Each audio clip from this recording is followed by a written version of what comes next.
people ask us about type of chicken to use. Do we need to get organic chicken?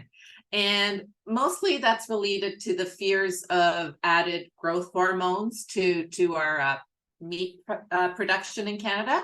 But it's important to know that there are no added growth hormones for poultry and pork and dairy cattle. Added growth hormones are added to beef cattle, but definitely not dairy cattle, poultry, and pork. So not to worry about that. And from an organic perspective, it's a personal choice. It's a bit more expensive to go organic, but that is more of a personal choice. From a health perspective and a cancer preventive perspective, Canadian chicken is fine to have. Wonderful. Thanks, Daniela. So we're just finishing this up. We just cut off a piece of that roasted chicken, put it right on top of that really nice little cabbage, and just finishing it with some of this really tasty peanut dressing. Some on the plate as well. And there we have it.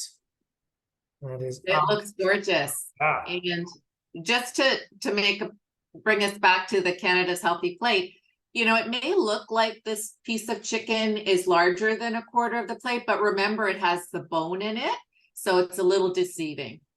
Yeah, looks gorgeous. Wonderful. All right. Recipe 1 done. Now on to recipe 2. So our second recipe, you can tell Jeremy is pulling from his Italian roots, and of course I'm familiar with this type of meal too, is pasta al forno with squash. And what we're doing is thinking about the holidays and sometimes the next day, what are you going to do with all the leftovers? Well, this is a great way to use those holiday leftovers and create a new and exciting and nutritious meal.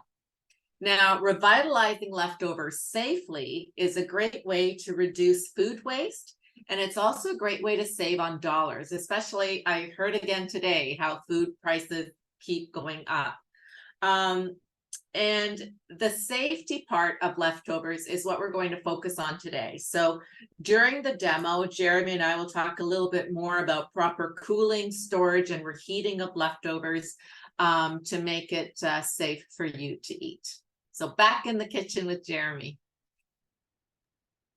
Fantastic. Thank you, Daniela. So yes, we're digging into the roots. This is one of my favorite dishes. And I remember growing up, this pasta al forno, or this pasta in the fire or oven, would be a great way to use up a lot of those leftovers. It may have been some cooked pasta, maybe been some cooked veggies, some meat.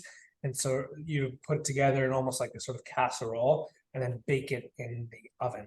And it creates a brand new dish. So it doesn't feel like you're just eating the same stuff over and over again, which I think is great. So we're taking some of that inspiration and taking it a step further. I thought, you know, sometimes when we're making like a lasagna, you always end up with like a bag of all these odds and ends and broken pieces because you're trying to fit it, you know, into place and make it perfect. This would be a fantastic recipe to use up all of those odds and ends, you know, broken pieces. This is a great dish for that imperfect pasta, let's say. So that's what we're going to do for our pasta. We're using these broken pieces of lasagna. You can use just regular pieces of lasagna, unbroken pieces of lasagna, or you can even use, you know, if you had pasta the night before, you can use cooked pasta in replacement of the uncooked pasta as well. You would just adjust the cooking time accordingly. So what we have for our leftovers, like Daniela mentioned, we just had our Canadian Thanksgiving. So this was not from Thanksgiving, but we're going to pretend like, okay, maybe you froze some of your leftovers from Thanksgiving, or maybe it's, you know, from the weekend, or like Daniela mentioned, we have, you know, lots of holidays coming up. This is a fantastic way to utilize them. So we have some roasted carrots and Brussels sprouts, that we had left over. Yes, Brussels sprouts in our pasta, maybe a little odd, but it's gonna be great. Some roasted squash as well, some spinach, some cooked greens. I have some herbs, some odds and ends of herbs. And this would actually be a good way to use some of that leftover turkey, maybe some leftover chicken from the recipe we just made earlier. And we're gonna layer this together. Now, for our liquid base, you're typically making like a lasagna, you use a sauce, a tomato sauce. What I'm using is I took some of that squash, about half of that squash.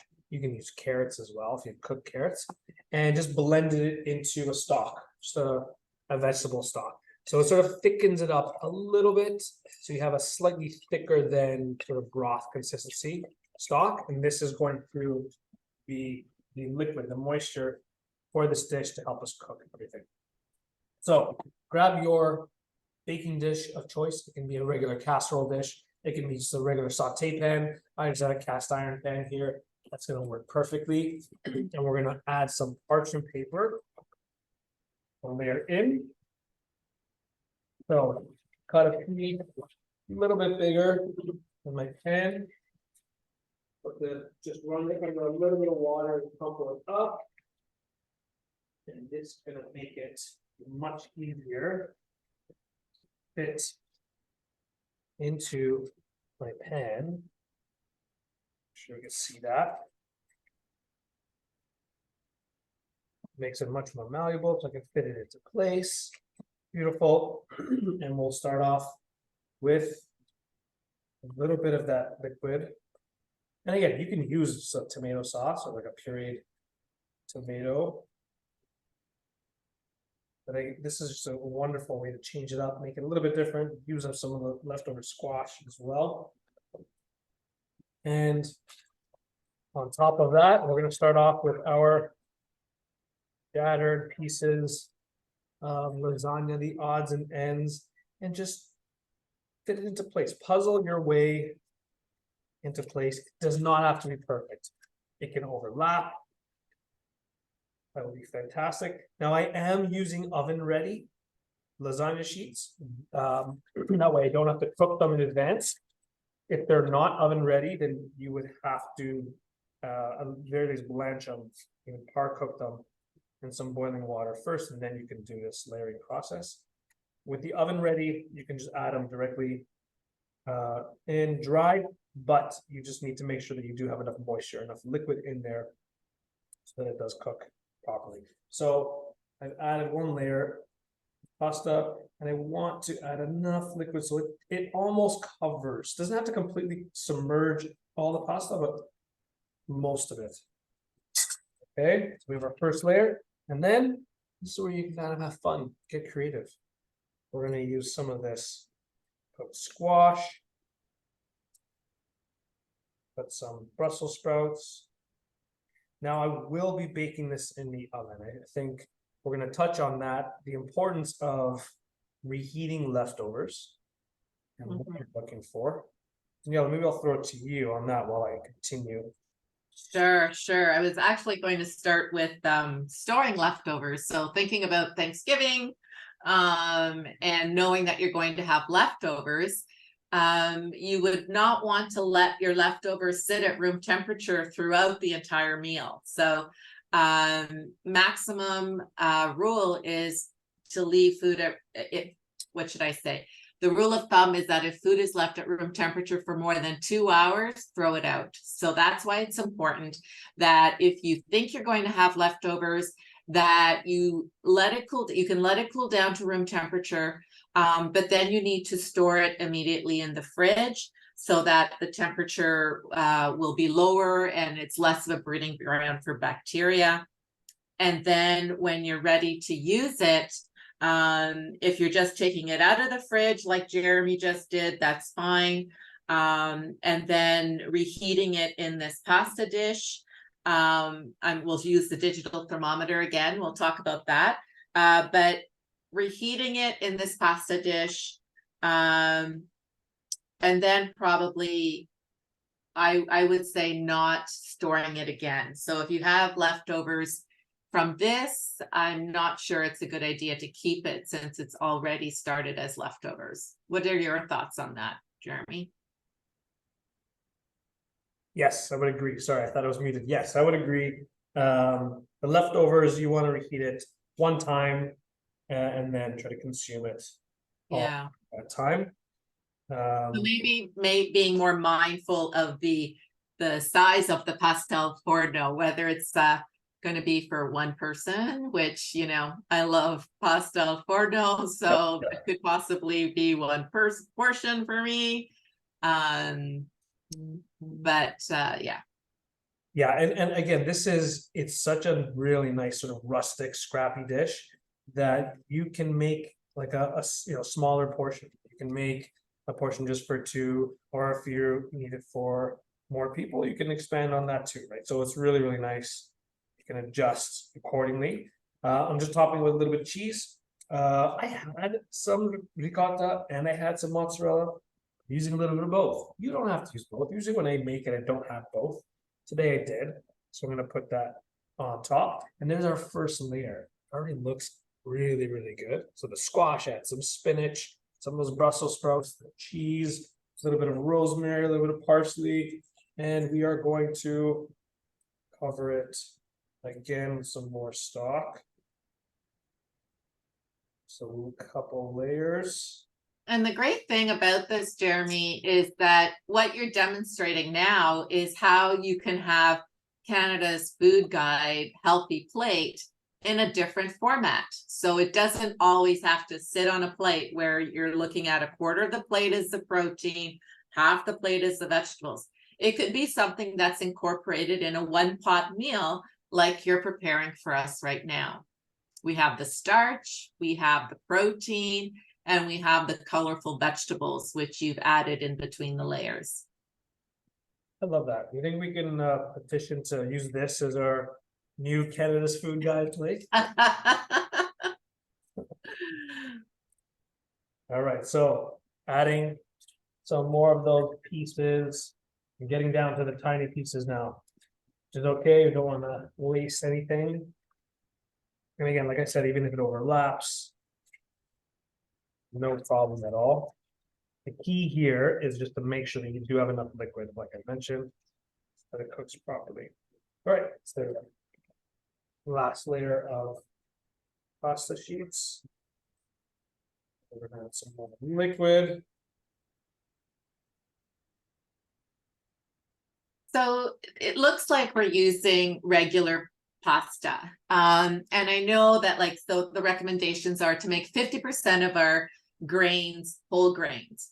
But once in a while, it's okay to have just the regular pasta, because if you've noticed, there's a lot of fiber in this dish from the leftover veggies. So we have the carrots, the Brussels sprouts, the squash. So that is giving us a lot of fiber. We want to get to about 25 grams of fiber per day for women, 38 for men. So this is one way of upping that fiber intake.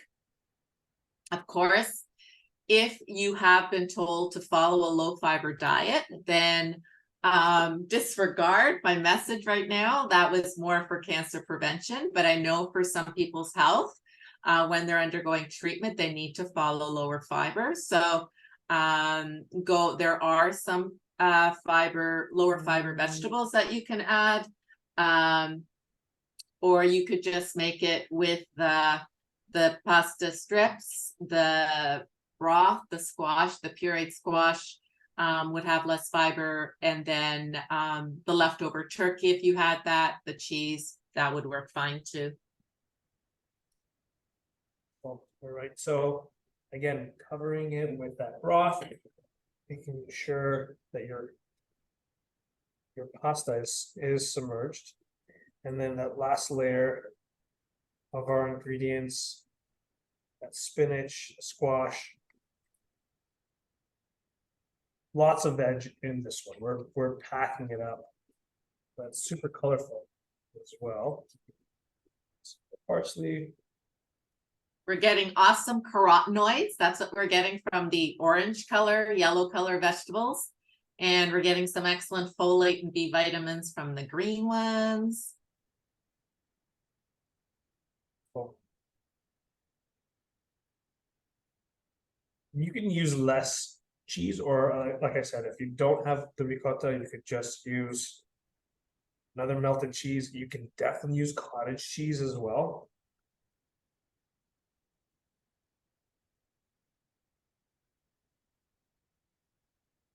The ricotta cheese is actually, you're getting a good source of whey protein. Half the protein in ricotta cheese is whey. And whey is actually absorbed more easily by the body, which helps with muscle growth. And some studies actually suggest that the whey protein can help lower blood pressure and reduce high levels of cholesterol. I think ricotta is just as part of a healthy diet, right? Like, we don't want to stick to just one food, but as having variety, and ricotta is part of a healthy diet, and our different fruits and vegetables, all cancer protective effect for the body. Okay, so that is it for their second layer. That was actually pretty fun. Oh, you can see it for the shot, for the view. Beautiful. It is heavy. We're gonna I wrap. wish I was there. Yeah, I know. I'll have to save some for you.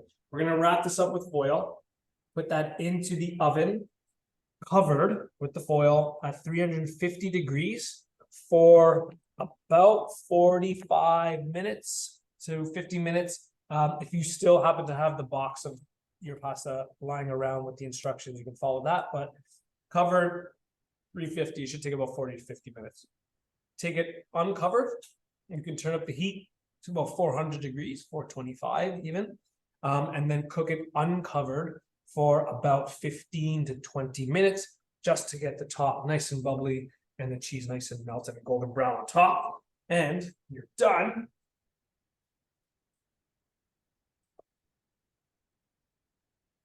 And we'll be using our digital thermometer again to test the beautiful, the internal temperature. It has been washed well since its use in the chicken earlier. It has. And so you want to put it in the thickest part. Again, try to stay away from the bottom of the pan and the edges of the pan. And you're looking for that 165 Fahrenheit, 74 Celsius, which we are above. So we're good.